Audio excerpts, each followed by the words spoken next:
allegation that President BBM committed betrayal of public trust. Of all the grounds, in the 6 grounds, the 4 are very clear.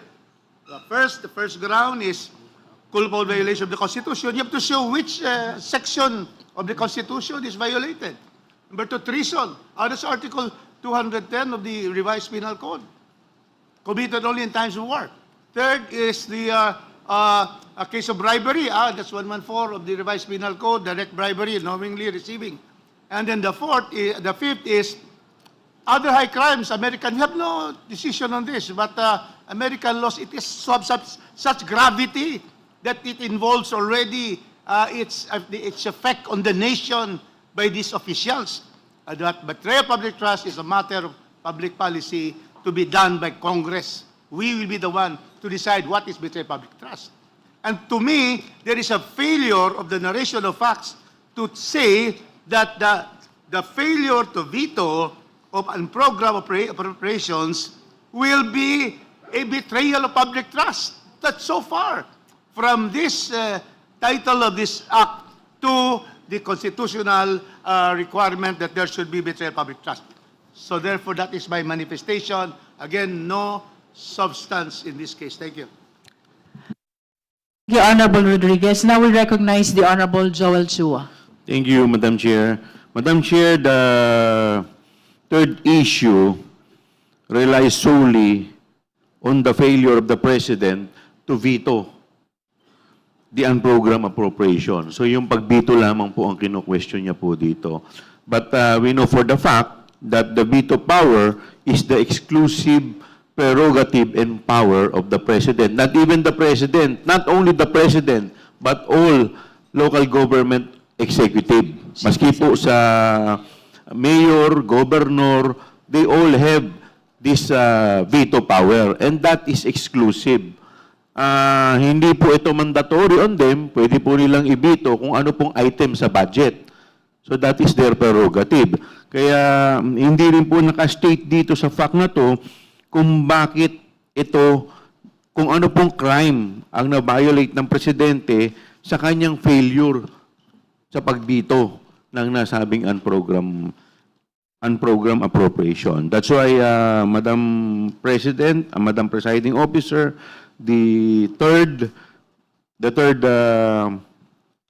issue, the third ground, I believe, does not or is not sufficient in substance. Thank you, Honorable Chua. Next is the Honorable SDML Lawrence Defensor. Thank you, Madam Chair. To veto or not to veto is a political question, which was clearly stated by the Supreme Court in the case of Tañada versus Cuenco, that political questions are those questions which, under the Constitution, are to be decided by the people in their sovereign capacity, or those which full discretionary power has been delegated to the executive or the legislative department. The exercise or the non-exercise of that power by the President when it comes to the national budget is a non-impeachable offense. So therefore, let's move on to the next offense, Madam Chairman. Thank you. Now let us recognize the Honorable Suntay. Thank you very much, Madam Chair. On the third ground, on the failure of the President to exercise his veto power, the legal theory asserted is that his failure to veto unconstitutional provisions is tantamount to betrayal of public trust.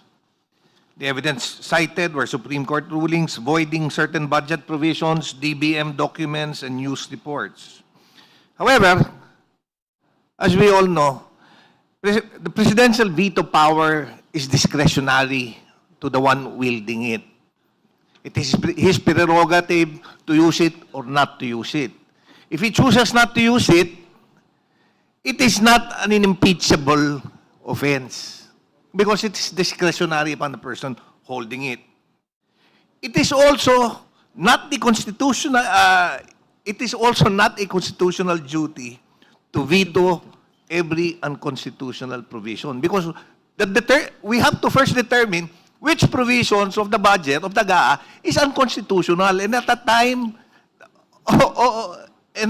there was no determination that the provision was unconstitutional. So, thirdly, we cannot impute culpability on his failure of not using it because it requires proof that there was bad faith and corrupt intent. That's why the President did not use his veto prerogative. So, Madam Chair, that is my position on the third allegation. Thank you, Honorable Santay. The Honorable Tino. Thank you, Madam Chair. Madam Chair, I agree with some of the positions expressed here that in this case of the third act, under discussion, what is in question is the exclusive discretion of the President to veto, the veto power of the President. And the allegation here is that that veto power was abused. Okay, now abuse may be done through a positive act or also through inaction when discretion is required. So, in the case here, one allegation is that the President failed to veto unconstitutional provisions. Now, it may be the case that there are certain provisions in the budget that are blatantly unconstitutional or illegal, in which case the President precisely has been given the veto power in order to address that. And if you read the presidential veto messages, veto of certain specific provisions are often justified by the President explaining that this particular special provision approved by Congress will be in conflict with existing laws. Therefore, it is vetoed. No? So therefore, tama lang po, pwede pong maging ground for impeachment yung hindi pag-veto. Lalo pa kung talagang lantad na illegal ang provision na yon. No? For example, unprogrammed appropriations may be sourced from PhilHealth funds. Okay? That is blatantly unconstitutional because there is a sin tax law. Okay. However, what I do notice in the complaint is that there was an allegation that the President failed to veto unconstitutional provisions in multiple national budgets. However, the complaint does not specify which particular provisions are unconstitutional and required veto. So there is merely a general allegation. So the recital of facts appears to be lacking, Madam Chair. Thank you. For the last speakers on the third offense, we will be calling the Honorable Po and then the Honorable Vice Chair Dumogan. Honorable Po. Madam Chair, thank you for recognizing me. In this instance, we have to take into consideration the implications of finding substance in this ground. Because if we are to say that this has substance, then we are admitting or we are taking away from the willful action that must be provided if we're to see grounds for impeachment.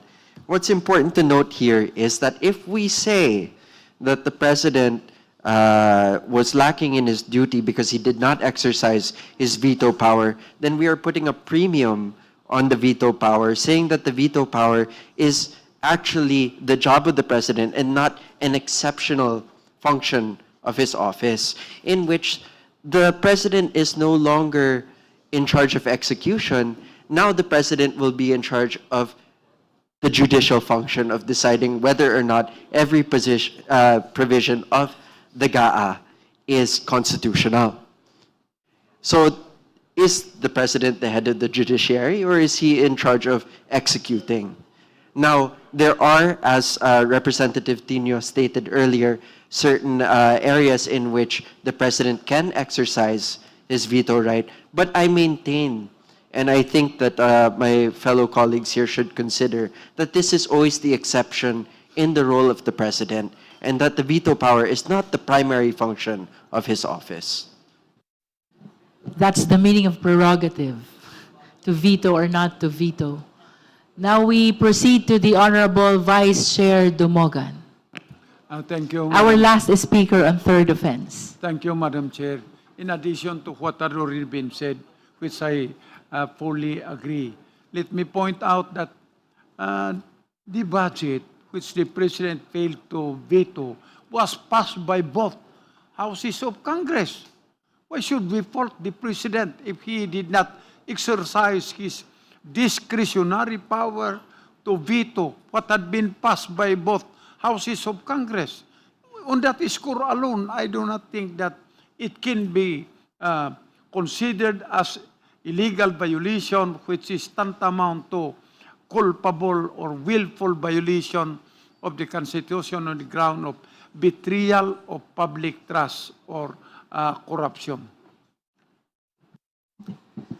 That ends our discussion on the third offense. The committee acknowledges all the significant comments and opinions on whether or not there is a recital of facts that constitute an offense determinative of the jurisdiction of the Justice Committee. Let us all be reminded by our parameter that we need to establish the offense to the ground of impeachment under which the same is anchored. Now we are moving to our fourth offense. Please allow the chair to read. Respondent benefited from kickbacks arising from budget insertions and ghost flood control projects. At this juncture, the chair elicits the comment, opinion, and reaction of the committee members. Madam Chair. Mag-walk out ka uli. Hindi na. The Honorable Abante is recognized. Pag-uusapan ngayon eh. Kaya kasama na rin ako dito. But anyway, ito pong fourth allegation. Isa lang sabihin ko dito. Nakalagay po sa ating rules, if it finds that sufficient grounds for impeachment do not exist, the committee shall dismiss the complaint and submit the report required hereunder. Ito po, it does not actually exist because everything that is said here is hearsay. Yun lang po. Thank you. The Honorable Rodriguez. Madam Chair, in this fourth act, which is alleged, it is clearly based on the fourth ground of impeachment, which is graft and corruption. The Supreme Court, in the case of Francisco versus House of Representatives, clearly already said that this is defined under the Republic Act 3019, which is the anti-graft code, the anti-graft law, which provides Section 3B and C. These are the main, if this is an allegation of a public official who receives kickbacks and from ghost projects and so forth, it should be under this. And it is clear, Madam Chair. We have to therefore go whether there's a recital of facts in relation to, Madam Chair, Section 3B and C. And here we go. This is now what it says, Madam Chair. It says, Section 3A, knowingly, deliberately, requesting and receiving money because of an important project or permit to be issued by the person. There is no allegation here, Madam Chair, that the President requested, that the President received money because he has a permit or contract to give. That is precisely what is stated here under Section 3A. Directly or indirectly requesting or receiving any gift, present, share, percentage, or benefit for himself or for any other person in connection with any transaction or contract between the government and that party. The second one, 3C, also is directly or indirectly requesting or receiving any gift and so forth for himself and another in a manner or capacity that has secured or obtained this particular permit. So there are only two. There are only two provisions under Republic Act 3019, wherein, according to the Supreme Court, the fourth ground could be anchored upon, and there is no allegation here. Now, there is a statement here about a cubicle party list. This is a narration of fact, the recital of fact. However, the problem with this fact is that it was delivered to respondents' allies. If you can look at this, not to the President. Now, this is an impeachment, proposed impeachment of the President. And then attached copies of the video expose. Madam Chair, the video expose is abroad, wherein we, in the later part, will have to hear this particular person has to be present. Otherwise, it's a piece of paper and a piece of video that is not allowed to be introduced in any proceeding. Because we have to give the chance to the respondent to question always. This is the cross-examination. This is the time to also provide the respondent the time to question, cross-examine the person who said that the money was given. And he is not in this country. He's either in Portugal or Sweden. And so therefore, Madam Chair, once again, the fourth ground, which is respondent engaged in graft and corruption through kickbacks and ghost projects, there is no recital of facts that will constitute the violation of Republic Act 3019. Thank you, Madam Chair. Madam Chair. That is a significant discussion on graft and corruption. And of course, we recognize also the needed authenticity about the video of this expose. The Honorable Vice Chair Dumogan. Thank you, Madam Chair. Yes, on allegation number 4, respondent engaged in graft in corruption through kickbacks and ghost projects. The allegations which seem to justify the said charge are contained in paragraphs 27 up to 32. Reading all these paragraphs, they do not contain the narration of facts that will pinpoint to the President, that will somewhat allude an illegal violation which is tantamount to graft in corruption. What had been stated here are allegedly given to certain allies. It's too vague and too wide to consider. So, looking at all of these allegations, clearly it does not justify the ground, again, to impeach the President on graft in corruption under the provision of Article 10, Section 11 of the Constitution. Thank you, Vice Chair Dumogan. Our last speakers for the fourth offense are the Honorable Acosta, the Honorable De Lima, and the Honorable Colliantes, one after the other. The Honorable Acosta is recognized. Thank you, Madam Chair. This is just a reiteration of my two senior compañeros. Is the lack of the ultimate facts required for a charge of graft and corruption based on the 6 paragraphs of the number 4 allegation, Madam Chair. It mentions suitcases of cash and ghost flood control projects. But Madam Chair fails to provide 1, specific dates, 2, specific persons involved, 3, specific project names, and lastly is the direct links to the President's personal involvement in this case.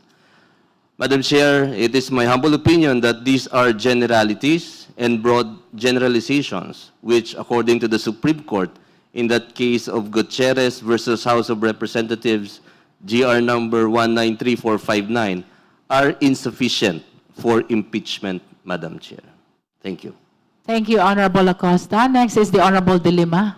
Thank you, Madam Chair. As to this fourth ground, general ground, graft and corruption, and the main specific allegation that allegedly the President benefited from kickbacks arising from budget insertions and ghost flood control projects.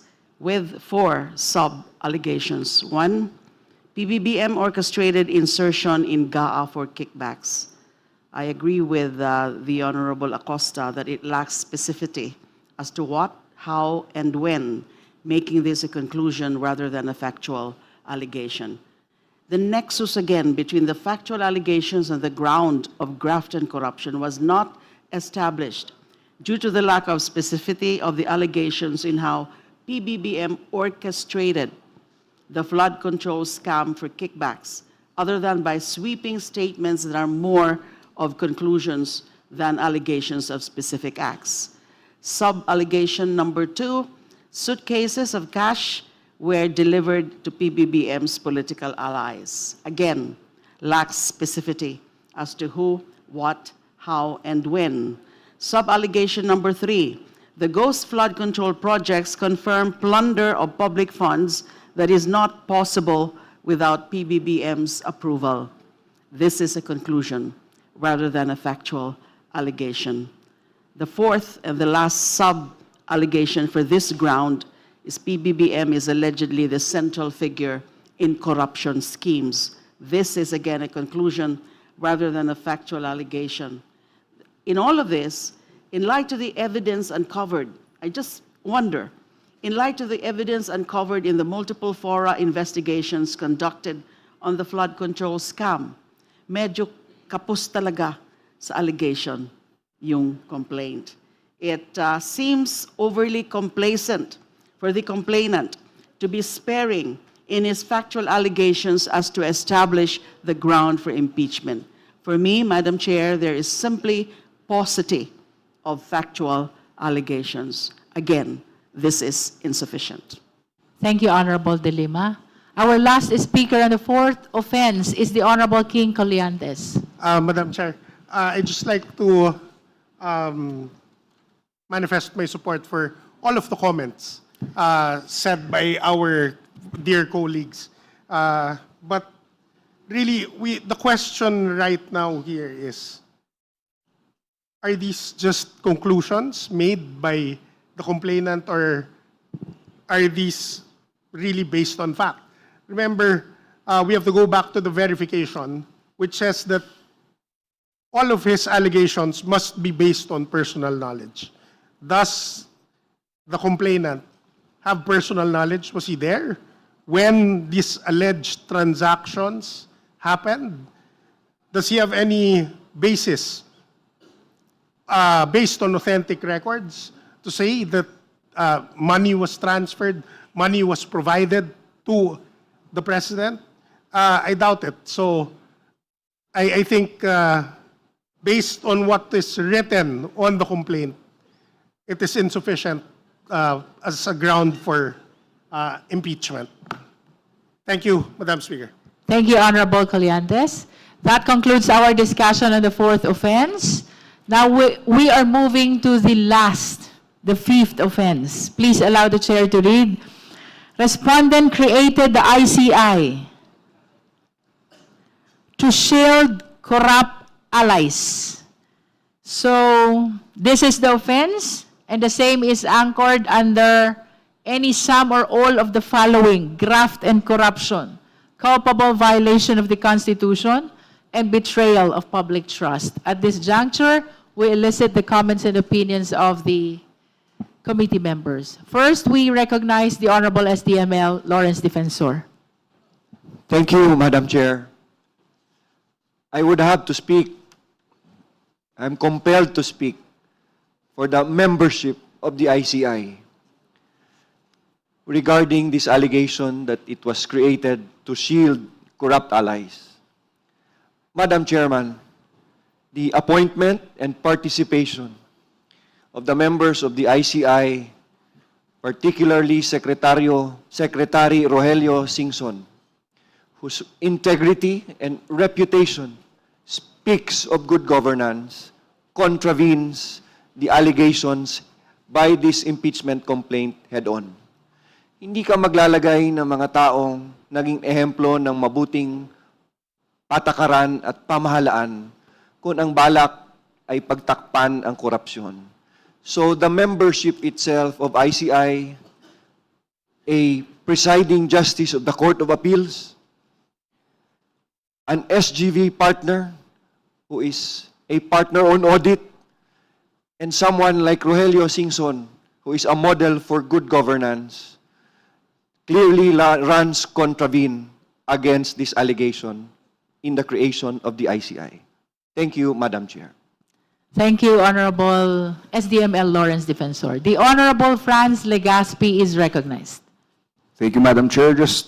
I'd just like to give a very short manifestation to take note of the evidence or the annexes presented, the evidence in the annexes presented. For me, and this is a general observation as well with the earlier topics, but in particular for this ground, there are a lot of evidences the sources are only media outlets, news sources, and I think this was generally already noted by our members of this committee. But in this particular ground, these articles are, I think, 4 opinion columns, mostly predicated on the opinions of certain personalities, certain characters. And I think in relation to the particular ground that the complaint wishes to state, I believe I think it's clear the betrayal of public trust with regard to the creation, or rather the ICI's creation, somehow affecting or resulting in a loss of public trust, which would, in this case, be a ground to impeach the president. I think it's very clear on that part that the evidence presented is not directly related to that particular ground. And also, it's also vague with regard to the metrics or how it could match or say that there was a betrayal of public trust or that the trust ratings are affected by the creation of the ICI. So that's my humble submission, Madam Chair. For me, I think this is, just based on this ground is already insufficient in substance as well. So thank you, Madam Chair. Thank you, Honorable Legaspi. We are on the last offense. This is the allegation that the creation of the ICI is used to shield the allies of the impeachable official. The Honorable Vice Chair Dumogan is recognized. Thank you, Madam Chair. Again, it appears that this is one of an allegation that is not at all supported by narration of facts. In fact, as we all know, aside from what had already been stated, the integrity and competence of the members of the ICI appointed can disprove this fact. Second, they have investigated all those that had come to their attention related to corrupt implementation of projects, which clearly disprove the allegation that it has been created to shield certain allies in government. So it's far, far away from establishing a legal violation which is considered as willful violation of the Constitution as an impeachable offense. Your Honor, thank you, Madam Chair. Thank you, Vice Chair Dumogan. Any other comment or manifestation from the members? The Honorable Po. Madam Chair, the creation of an anti-corruption body in and of itself is not an impeachable offense. Now, there's an assumption in this grounds that it was used for shielding. However, what we actually have evidence of in terms of the ICI's actions is that its investigation included both allies and non-allies alike. Its recommendations also had both allies and non-allies alike. And if we're going to discuss further, I would caution our colleagues on finding substance in this, because we do not want to discourage future anti-corruption efforts. We don't want to discourage future transparency efforts. What we're discussing is the willful violation of the Constitution. But what we have here on record is the willful act of the President for transparency and accountability. That's what we have objective fact on. So I just want to make sure that we are not dissuading efforts for transparency and accountability within our government by finding substance in this. Madam Chair. Thank you. The Honorable Rodriguez. Madam Chair, I take exception to this particular ground for impeachment.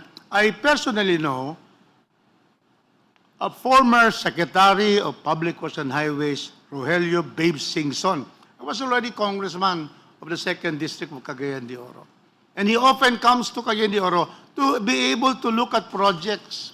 And during his time, and even up to now, there are no ghost projects in Cagayan de Oro 2nd District, nor any substandard project. Now, he would not accepted if this is a shield.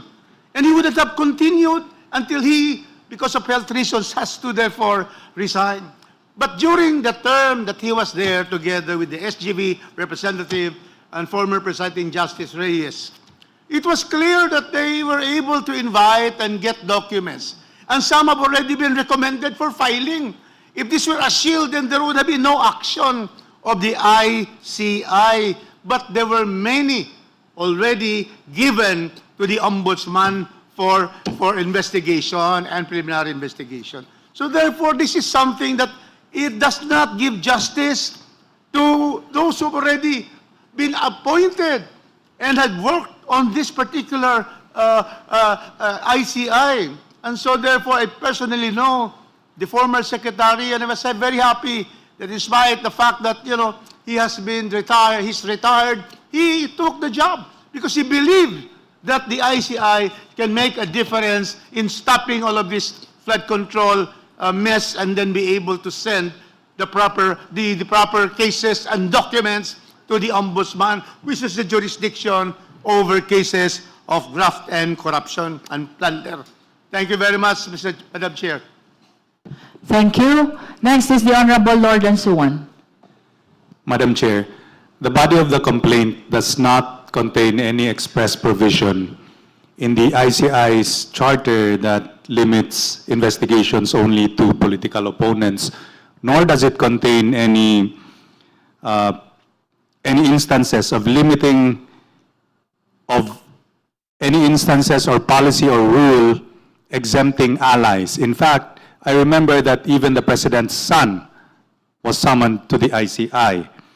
Nor does the complaint state any rule by the ICI which bars or obstructs any investigation against allies. And I have seen several instances in which supposed allies of the President were summoned to the ICI.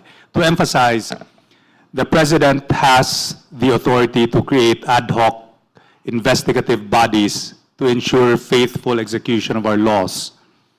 And saying so, the ICI is only a recommendatory and fact-finding body. Furthermore, allegations of political targeting are only speculative, and bad faith cannot be presumed. They must be proven with particularity. The Honorable Garbin.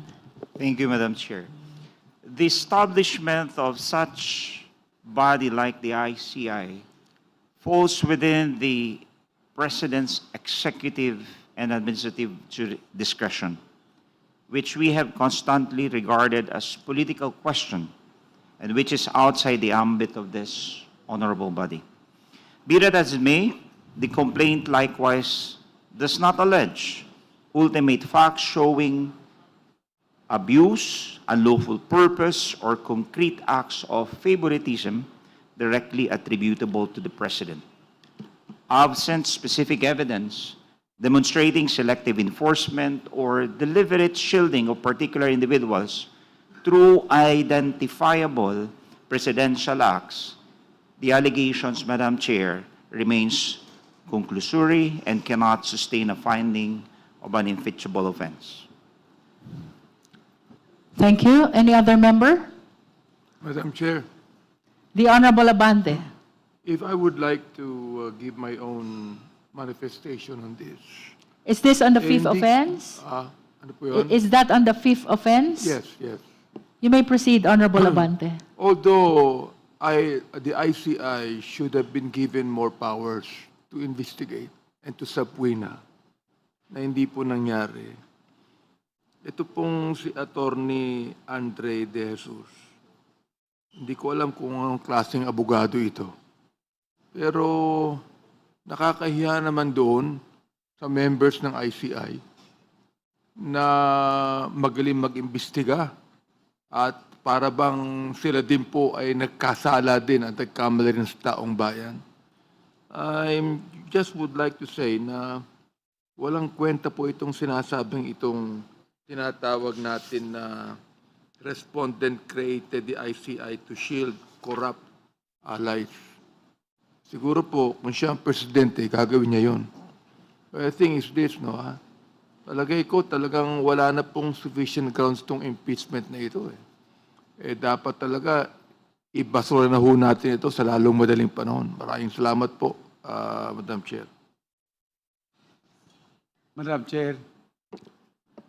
Madam Chair. Honorable Abante, let us be cordial to our complainants. Madam Chair. Nonetheless, we recognize the Honorable Erice. Madam Chair, nakakaasar na rin po kasi. All your manifestations are noted. Madam Chair, I would say that the ICI is a complete failure. As evidenced by the resignations of the two members of the ICI. Pero hindi po nakakahulugan ito na ang Pangulo ay ginawa ito para pagtakpan yung kanyang mga allies. Ito po ay isang speculation at isang conclusion rather than a fact. So, Madam Chair, I don't think that this is a sufficient basis to impeach a president. Thank you. Thank you, Honorable Orice. The Honorable Vice Chair Dumogan. Thank you, Madam Chair. I think we had lengthily discussed the 5 grounds of the DHISO's impeachment complaint. And if we are ready, let us now vote on this. You would like to vote already? Yes. Unless We acknowledge the contribution of all the members for having this exhaustive and lengthy discussion on whether or not the recital of facts actually constitute an offense determinative of the jurisdiction of the Justice Committee, no? We've heard significant discussions on the needed ultimate facts, that there must be specific details for us to be able to substantiate the offense which constitute the ground for impeachment. We've heard also discussion about the need for authenticity of not only the records but even the video. We've heard also about the need for personal knowledge with respect to the allegations of the facts in the impeachment complaint, as well as the nexus, which was repeatedly mentioned by the Honorable De Lima. It's not enough that the impeachable offense is, or the impeachable official is guilty of an offense. That offense must constitute a ground for impeachment, no? I hope that all our significant discussions will be used by the honorable members of the committee when we vote on whether or not the impeachment complaint of De Jesus is sufficient in substance. In that regard, I wish to share to the committee that the chair is in receipt of request to do the voting on the sufficiency in substance of De Jesus' complaint on our succeeding meeting, that is tomorrow. The reason is to give time to the members of the committee to ponder, decipher, evaluate all the comments and opinions we've heard today.